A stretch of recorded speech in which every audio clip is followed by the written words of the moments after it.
Oi, boa tarde, bom dia, boa noite. Vamos agora para um dos vídeos, sobre o que está sendo solicitado para o concurso da Codeba e algumas dicas para vocês não ficarem totalmente perdidos na hora da prova. A aula de hoje é operações de cargas e descargas, dentre outras. Vamos ver até quando vou falar um pouquinho. Então, operações de cargas e descargas. O que é importante vocês saberem? Que nas operações de cargas e descargas com contêineres ou demais cargas, a altura equivalente obrigatório uso de escadas, quando forem portáteis, deve ultrapassar 1 metro. O topo do container deve ser provido de sapatas, sinalizações refletidas, degraus montantes e não ter mais de que 7 metros do comprimento constituído do material comprovante leve e resistente. O que eu posso falar sobre operações de cargas e descargas? Você tem que estar ciente sobre a NR29. A NR29 também está lá no playlist descrito todos os tipos de atividades e tudo que é necessário para poder estar fazendo no que se refere a operações de carga e descarga, tá bom? Então eu só tô dando uma diquinha aqui que você vai ter que ver o playlist lá, tá bom? Então aí lá você vai ver todos os tipos de containers, os terminais, como é que deve ser feito tudo direitinho. O que é que eu posso estar falando sobre cargas para vocês? Que todo o equipamento deve ter um plano de carga. Por quê? Porque tem que saber qual é a capacidade que tem que estar sendo içada ou que deve estar sendo retirada, para que quando for feita a retirada desse material, não possa ultrapassar e assim ocasionar um acidente, que é físico, material ou quer do meio ambiente. Então isso tem que estar tendo uma elaboração do plano de carga, e ao elaborar esse plano de carga é necessário verificar a necessidade de segregar ou separar os contêineres em diferentes tipos de cargas, no qual cada um desses será levado a mercadorias características específicas, podendo muito terem características propícias e seus riscos específicos, quer seja químicos ou reagentes e por aí. Então tudo tem que estar devidamente identificado, sinalizado ao tipo de cargas e estar se separado de forma devida. Isso também você vai ter de forma detalhada nos 2 decretos, onde vocês vão encontrar no playlist, tá bom? Aí vamos lá, aí aqui tem uma sequência de carregamento, como seria no caso, onde estaria sendo acondicionado um material qualquer. Vamos mais adiante. Então, só fazendo uma pequena análise do plano de carga, podemos concluir que é um papel vital da importância do fluxo logístico do comércio, tanto interior como exterior, uma vez que ele tem que ser elaborado de forma eficaz. Esse plano de carga ele é feito por um profissional legalmente habilitado, tendo registro no CREA, porque ele está se responsabilizando do que o que ele colocou ali realmente não vai ocasionar nenhum tipo de problema. Caso seja feita um plano de carga por uma agência internacional, deve vir traduzido também. Mas geralmente isso um engenheiro que esteja assim habilitado na área de portos, ele irá fazer isso, tá bom?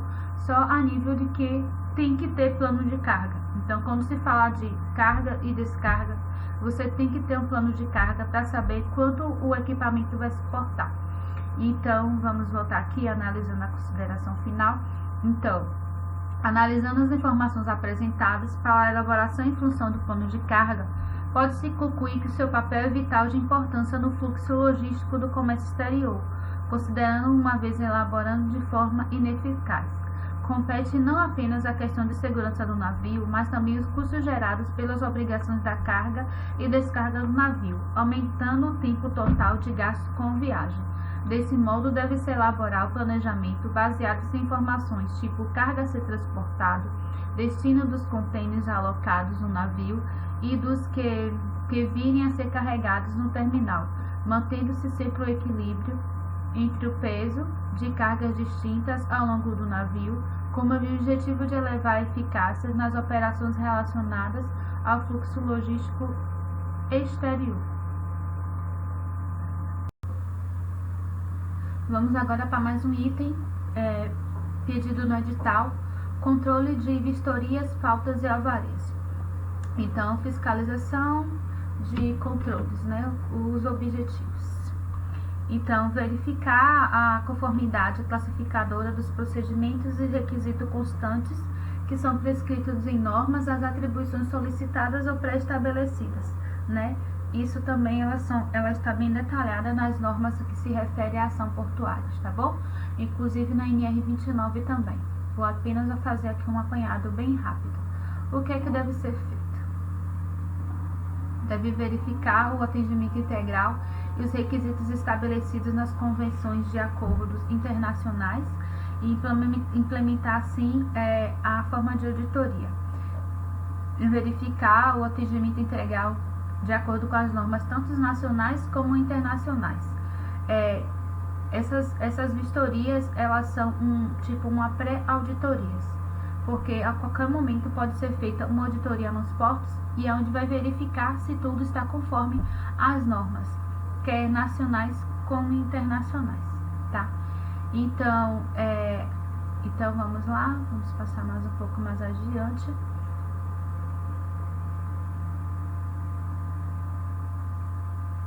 Então, quando são feitas essas vistorias, tem-se um prazo para poder estar sendo feitas, e quando se encontra qualquer tipo de irregularidade, também há-se um prazo para poder estar sendo feita uns reparos. Esse prazo chega a um período de 30 dias, sendo que em juízo pode ser prorrogado, mas o tempo estabelecido e por norma, até mesmo na NR 29 vem citando sobre isso, e também nos 2 decretos, ao qual vocês têm que saber de cor e salteado, que aonde ele vai falar sobre como tem que ser essas auditorias e qual é o período estipulado para poder estar sendo feitos esses relatórios. Então, vamos mais adiante, tá bom?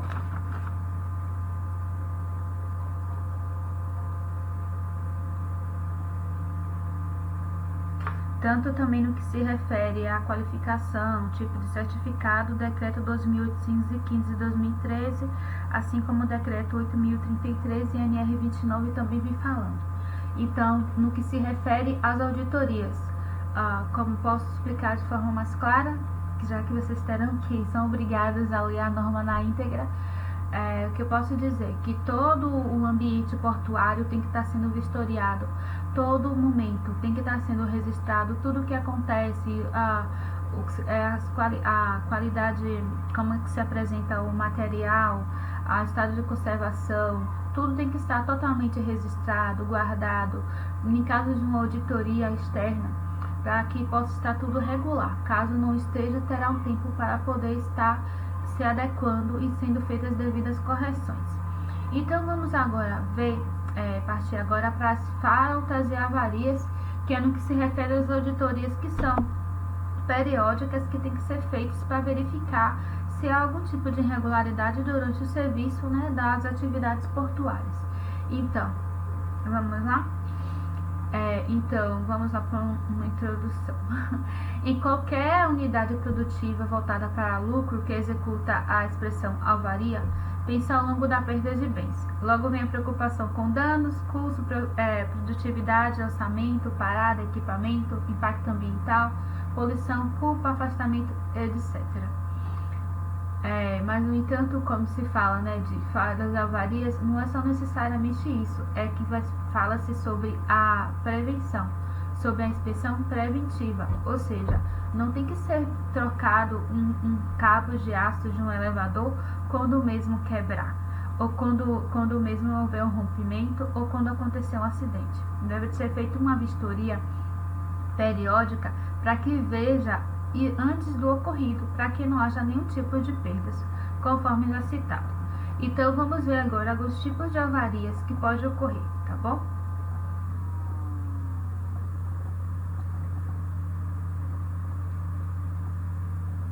Avaria dano. É uma cadeira que explode uma escada de portalo, destruída uma manobra infeliz de atracação, uma colisão de portene contra um guindaste de bordo numa operação, ineficaz de carregamento, o apodrecimento de uma carga atua estivada em um container, em um contêiner frigorífico sem devida aplicação de temperatura e transporte, o incêndio de fardos de algodão causados por combustão espontânea por ter embarcado parcialmente molhado, um contêiner de solta splinder que projeta sobre o fundo do porão, rasgo ou tanque combustível.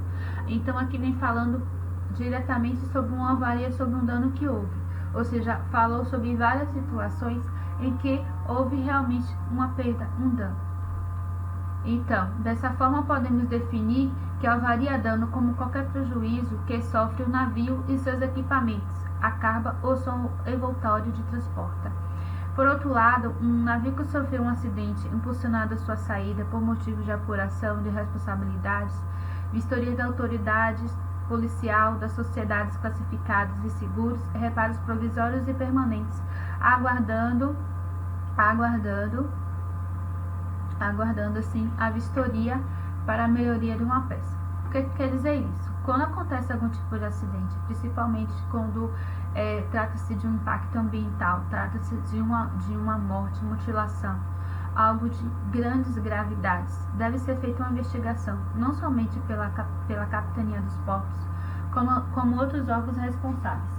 O decreto 12.815 de 2013, ele vai estar falando de forma bem detalhadamente como deve ser feita essa investigação policial de qualquer dano que venha a ocorrer nesse caso. Então, vamos agora para as classificações da avaria. Avaria ao navio são aquelas que ocorrem ao navio durante a passagem marítima ou operação do porto.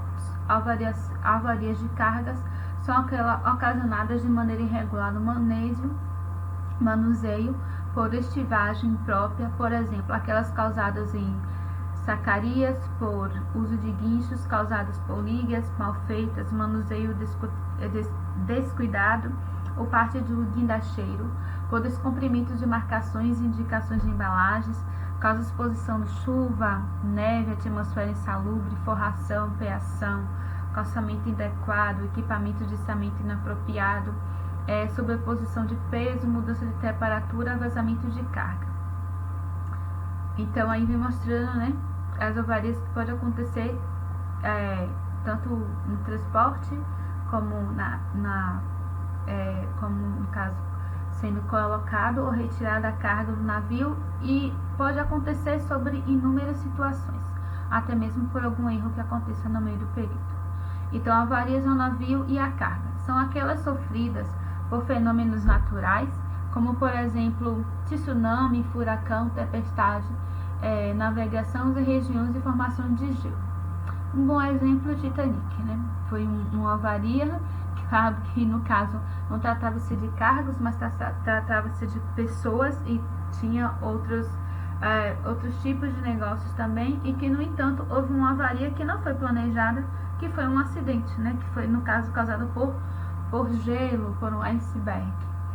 Avarias ao navio de carga, pela carga, são que a falha operacional venha causar danos, por exemplo, uma peação partiu uma chapa que cedeu devido ao peso incorretamente informado, um colapso de fiada tombou durante a operação, etc. Foi o que eu citei anteriormente no que se refere à carga e descarga ou plano de carga. Caso isso não seja calculado corretamente, se ultrapasse o limite, pode ocasionar um acidente e com certeza vai ocasionar.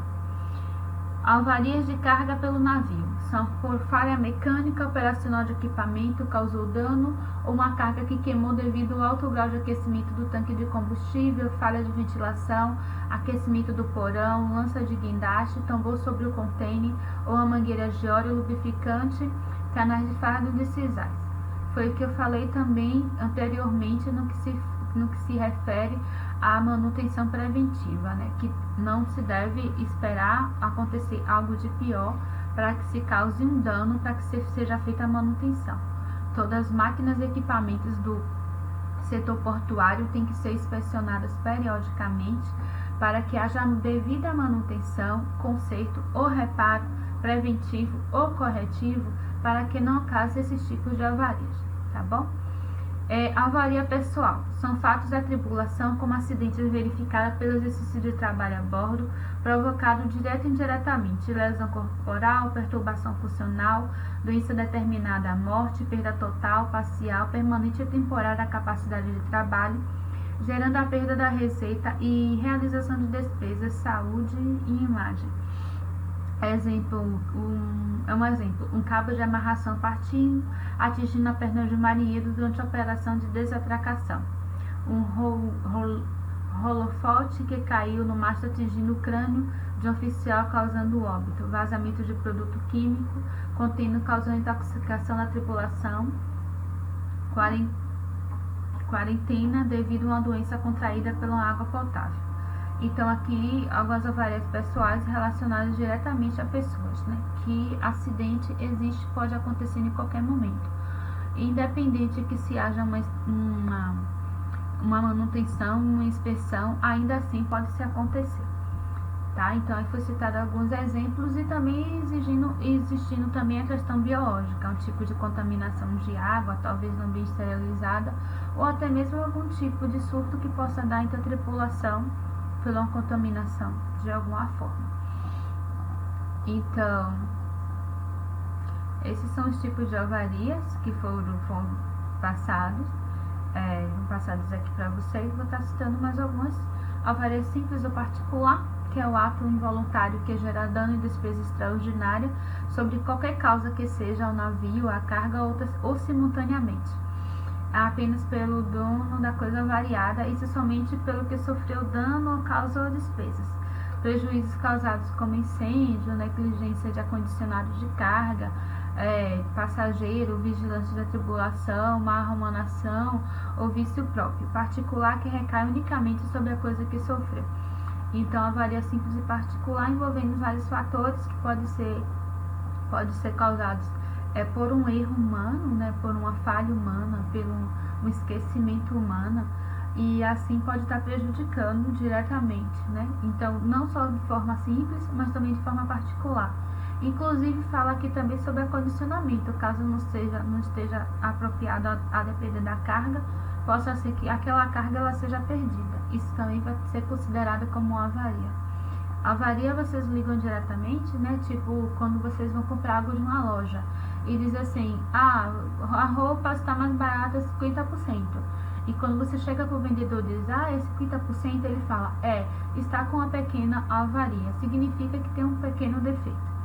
Infelizmente, há uma diferença entre um vestuário e entre uma carga. A depender da carga, uma avaria pode ser fatal, pode causar um dano físico, pode causar um dano químico, ambiental e por aí em diante. Mas é só para vocês terem uma ideia e se relembrar na hora da prova o que realmente significa uma avaria.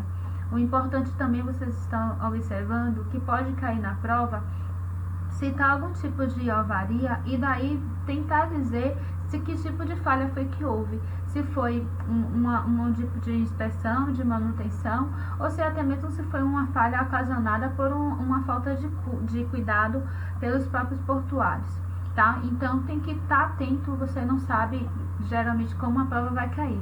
Foi o que eu falei. Não no próprio edital citava, mas quando eu fiz um apanhado dos assuntos, eu vi que estava implícito a NR 29, tá bom? Não percam, ela não é um playlist, tá bom? O vício próprio, aí fala que é a condição, a natureza, a tendência de deteriorar, aniquilar, excluir a responsabilidade de transportar marítimo. O derrotamento de certos líquidos somente com temperatura, fermentação, combustão espontânea, decomposição, que pode ser no navio, como por exemplo, falha da construção, antiguidade, defeito da máquina, tratamento e reparo inadequado. Aí fala sobre o tipo de avaria de vício, né, que pode estar sendo ocasionada até pelos intempéries da natureza, a situação do local ou até mesmo um vício próprio, um reparo inadequado feito pela equipe de manutenção portuária, né? Pode acontecer, falha humana, mas o certo seria não ocorrer. Avaria grosso comum é o ato deliberado comandado da embarcação, gerando dano ou despesa extraordinária feita deliberada, regular, utilmente para a salvação comum de carga, aquela que o prejuízo são divididos proporcionalmente todos aqueles interessados da aventura marítima. Então, frente a um perigo iminente, um fato imprevisto, os danos causados voluntariamente, a fim de evitar um prejuízo maior, salvando ambos. Por exemplo, varação, encalhe deliberado, fonte de encalhe fortuito por erro profundamente informada, perda de leme ou hélice ficando na matroca, motor principal sem força posicionadora. É comum ficar claro que todos os participantes de viagem marítima teve seus elementos de sacrifício diante do perigo para a salvação comum e de um resultado útil. Então, a avaria em comum, ele fala aqui que qualquer tipo de prejuízo que possa ocorrer, onde a tripulação elas estejam no navio e onde elas têm que tomar uma medida de emergência para que não haja um prejuízo menor. Então, eles, de uma forma assim bem rápida, bem clara, eles vão fazer algo para que não tenham prejuízos maiores, tanto de vidas humanas como de materiais, tá? E por que não o ambiente? O ambiente também. Alijamento é o ato de alvaria comum, por exemplo, lançamento de mar de objetos carregados no navio para aliviá-lo para a salvação do navio ou tripulação. Então, alijamento é uma forma, né, que o Ministério do Meio Ambiente ela não aprova, né? O navio pode ser multado porque pode, independente do que seja lançado ao mar, irá prejudicar o meio ambiente, né? Então, o navio pode estar assim dispensando certo tipo de cargas para benefícios enormes, entre aspas, pode ser até uma carga ilícita, e aí está dispensando no mar, mas isso traz um prejuízo, né? Um prejuízo para o nosso meio ambiente. Então, vamos lá. Então, aí que falamos de avaria, vamos ver se tem mais algum outro conceito. A avaria culposa, causada por negligência, imperícia e imprudência. Essa aqui é bem óbvia. A avaria dolorosa, o dano ou despesa provocada intencionalmente ou desnecessariamente, né? Com intenção ou que não era necessário fazer, mas foi feito algum tipo de avaria, algum tipo de dano. Então, cada tipo de avaria elas são, como eu posso dizer, que são taxadas de acordo com o Código Marítimo Internacional e Nacional e de acordo com as regras assim do país, tá bom? Vocês vão estar observando no Decreto 12.815 que ele é bem específico no que se refere a isso. Vamos lá? Então, termos de classificação de avaria: endógenas, quando causa esta própria carga; exógenas, quando a causa é exterior da mercadoria, por exemplo, antes do embarque, devido a manipulações, devido à embalagem inadequada, pela pressão de atrito, temperatura, calor, frio, manchas, contaminações, umidade, condensação, visto próprio oculto, movimentos do navio ou mar, condições estabelecidas no navio, ratos, vermes e insetos, a questão biológica, tá? E furto, roubo, falta de ventilação e controle de temperatura. Então, quando se há algum tipo de avarias e as etapas de apuração de um sinistro, tem que se fazer a apuração dos danos, fazer o levantamento, a descrição, a natureza, ver o fato de que se ocorreu e ver quais são as avarias que estão decorrentes ali. Então, podemos falar mais sobre que avarias.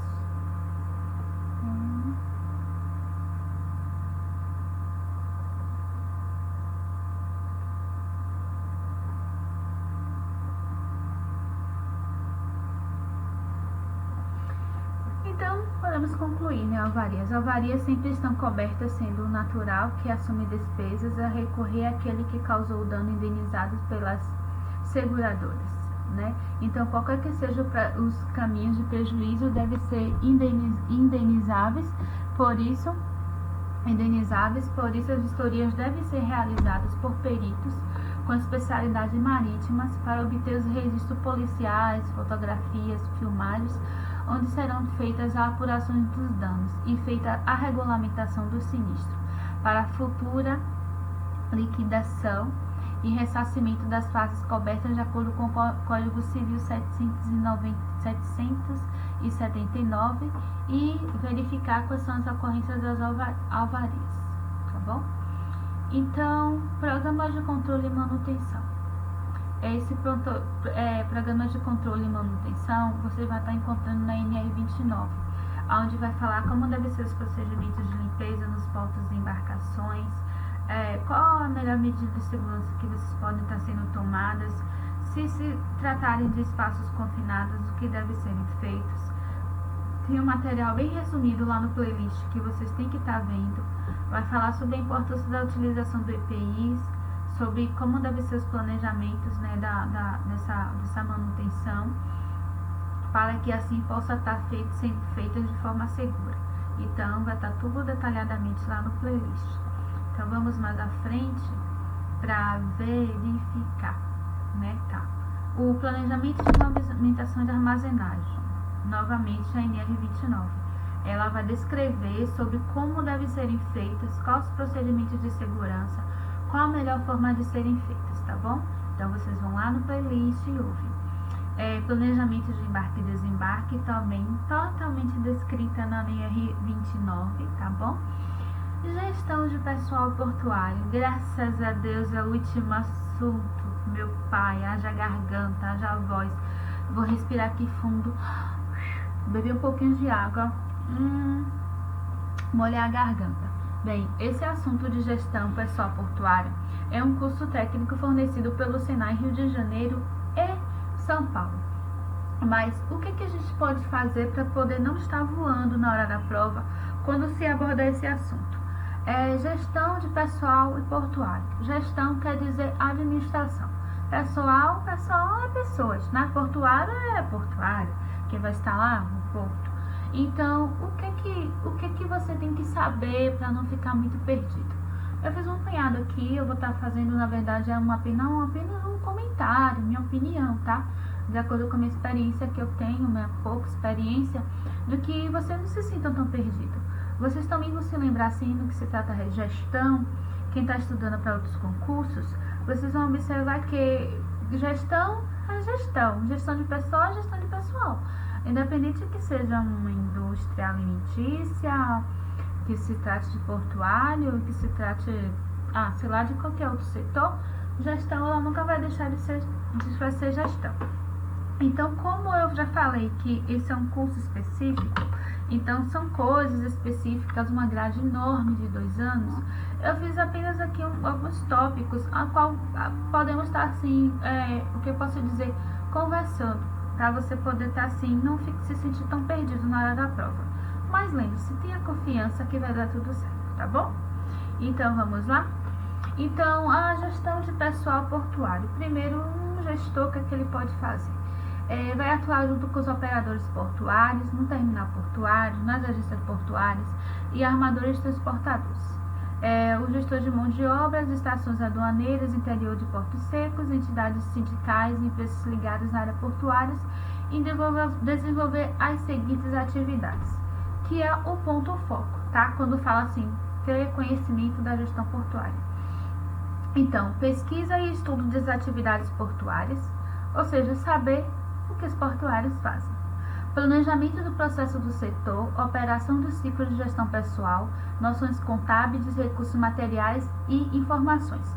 O gestor portuário ele tem controle de tudo. Então, em si, esse tópico já falou tudo. Estudo de projetos e implementação de sistema de transporte. Portuário, transporte, tudo a ver também, né? Então tem que ter o controle disso também. Planejamento de operação comercial baseado nos conhecimentos técnicos das atividades portuárias.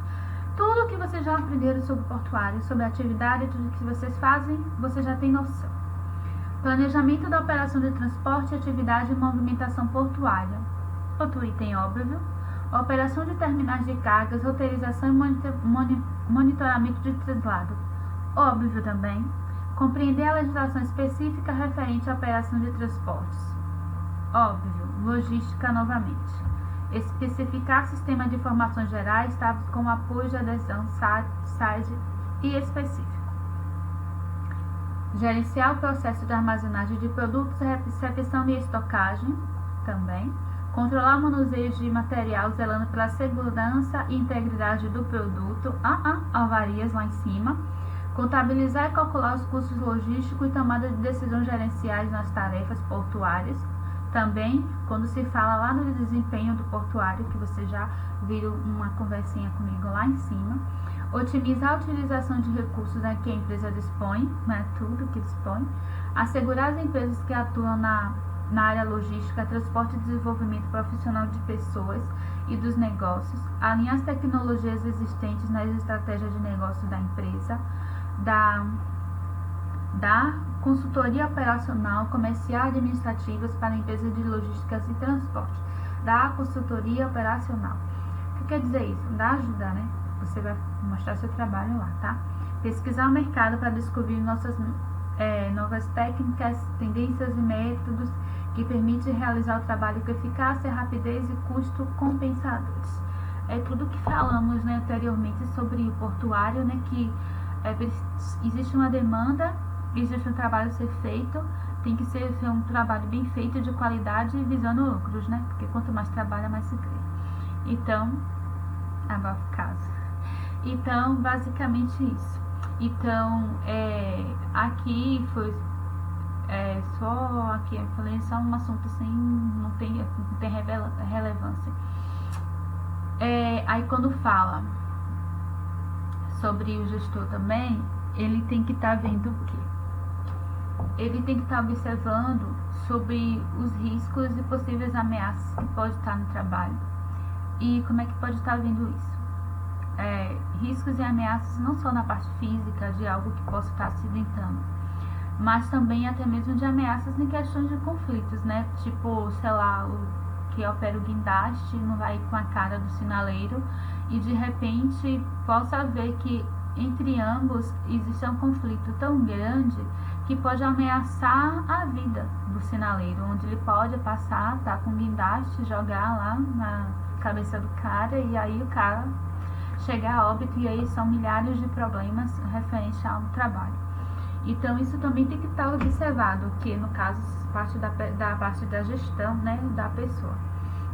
Então de estar vendo, de estar resolvendo, de evitar, na verdade, conflitos. A área portuária é uma área muito corrida, é uma área muito perigosa, é uma área muito assim, aquele corre-corre. Então conflitos é algo que não tem que existir. Às vezes pode ter um tipo de desentendimento, mas deve ser resolvido de imediato. Então, no caso, conforme o edital, tem que haver a participação também do portuário nessa área. Na verdade, como ele fala a gestão do pessoal, o RH geralmente não fica em campo, mas sempre tem um encarregado, tem algum fiscal, tem qualquer coisa lá designado pela empresa que vai estar verificando isso, ou pelo menos vai tentar. Então, segundo o edital, o controle portuário ele também vai estar inserido nesse setor. Mas assim, com certeza vocês terão um treinamento, terão algumas capacitações onde vão melhorar o desempenho. Mas a nível de prova, vocês têm que estar cientes dessas coisinhas. Então, aqui fala levantamento de risco e diagnóstico de ameaça. Aí fala interrupção parcial das atividades, ameaça concreta à vida, ameaça à vida, continuidade de operação e resposta autorizadas, ameaças produzidas por gêneros químicos, bacteriológicos, ambientes, entre outros. Aqui também refere-se também a tipos de doença, né? Tipo, sei lá, pode ter alguém que esteja com catapora e no setor ninguém teve catapora. E aí vocês têm que estar atentos e fazer essa pessoa ir para casa, né? Não pode deixar ele trabalhar de catapora para não contaminar todo mundo e até as cargas, né? Porque é viral. Então assim, até concernente também a questão de doença. É apenas um exemplo. Parece ser engraçado, mas é uma realidade da vida. Doença é algo que sempre ocorre em uma empresa e muitos escondem que estão doentes. E outra questão, a de segurança. Digamos que um funcionário, sei lá, ele esteja, sei lá, com Zika vírus. Pega pro vírus também. Então ele está com sintomas e ele não quer perder dinheiro, não quer perder trabalho e ele vai trabalhar assim. Só que ele opera lá o guindar e de repente ele passa mal e perde o equilíbrio e aquele guindar cai e causa um acidente. Então tem que estar atento, porque tipo, como eu vou ficar atento? É fácil. Você trabalha no setor, você conhece no mínimo todo mundo de vista. No máximo conhecer todos que têm cargo alto. No mínimo sempre aquele que brinca mais, ou que é mais rápido, ou que é mais lento. Então você sabe pela fisionomia da pessoa se ela está bem ou não. E se você suspeitar que a pessoa não está bem, enfermaria. Não, eu tô bem. Substituto, enfermaria. Verifica a pressão, afere a pressão, temperatura. Se estiver sentindo alguma coisa, médico, atestado, substituição. Porque a permanência do trabalhador doente na empresa pode ter um prejuízo tão grande, pode acontecer uma catástrofe tão grande, que perder um dia e substituir a falta desse trabalhador é muito mais lucrativo, tá? Então tem que ter atenção nisso daí também. Então, o que eu posso mais estar falando sobre isso? Motivação da equipe, né? Então, o controlador portuário, o nome já fala, controle, ele vai estar fase de controle de tudo, mas também ele com certeza terá uma equipe e não é só cobrar, também motivar, né? Então, geralmente pode, às vezes começa como uma demanda ou não, então pode-se até começar a demandar hoje você descarregar um navio, sei lá, não sei quantos metros lá, e aí você pode fazer aquele trabalho andar, mas também tem que elogiar, né, para a pessoa se sentir valorizada. Sempre tem oportunidades não só de se cobrar nas reuniões, mas também oportunidades de se elogiar, né? As pessoas são muito mais aceitas quando você elogia e aí você cobra, né? Não só cobrar, e vai dizer, ele só faz cobrar, cadê que elogia quando tá tudo certinho? Então tem que elogiar, né? Elogia, né? Primeiro assopra e depois morde, né? Não faz o contrário, para poder estar elogiando também a equipe. Tem uma boa comunicação, saber ouvir, saber resolver problemas no momento de crise, tá? Isso tudo faz parte de uma gestão de pessoas, tá? Ter um canal de comunicação aberto, embora o controle portuário é um cargo que exija ser firme, ser controlador, ser ágil, também a pessoa tem que ouvir, porque tipo, o trabalhador que fica em campo, em trabalho braçal, às vezes tem uma visão diferente, né, do controlador, e às vezes tem até mais tempo, né, às vezes a teoria a prática vence a teoria, e às vezes uma sugestão ou uma palavra pode melhorar o trabalho de ambos. Então esteja sempre aberto à boa comunicação, tá? E porque no momento de crise essa conversa com certeza será muito satisfatória, né? Então o que eu posso falar mais? Sobre a gestão de pessoas eu não posso falar mais nada. Chegamos ao final aqui do módulo. Boa sorte, bons estudos. Boa sorte não, sorte é para quem não estuda. Sucesso. É um edital complicado, são muitas normas, são muitos decretos, mas eu dei uma ajudinha bem grandinha para vocês. Li todo o edital, aí os trancos e barrancos. Li também o decreto 12.000, o decreto 8.000, a NR29. Coloquei um resumo no playlist sobre tudo que vocês precisam. O tempo é curto, mas a força e a fé é grande. Então, sucesso e uma boa aprovação no concurso da Coleba, tá bom? Tchau, tchau, beijo, fique com Deus.